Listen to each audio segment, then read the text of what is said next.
નમસ્તે મિત્રો. લોકો એવું કહે છે ને કે આપણે ટેન્શન બળતરા ચાલુ જ હોય છે. કોઈ પણ માણસ અત્યારે આ જમાનામાં ડિપ્રેશન ને પ્રેશરમાં જ હોય છે. તો આપણે એવી કહેવત છે ગુજરાતીમાં કે બે પગ બહાર કાઢો ત્યારથી લઈને બે પગ બંધાય ત્યાં સુધી તકલીફ તો રહેવાની, પણ એ તકલીફની વચ્ચે પણ તમે કેવું જીવન જીવ્યા તે બહુ મહત્ત્વનું છે.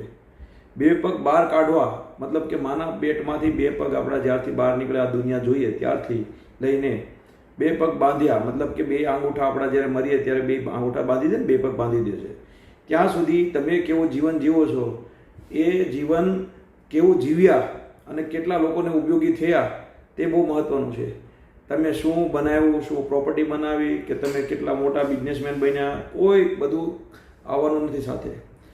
ખાલી ને ખાલી તમે કેટલી સ્વાર્થ વૃદ્ધિ છોડીને બીજા લોકોને માટે કેવું જીવન જીવ્યા છે એ જ મહત્ત્વનું રહેશે. એ જ લોકો તમારા માટે સદગતિની પ્રાર્થના કરશે. આભાર.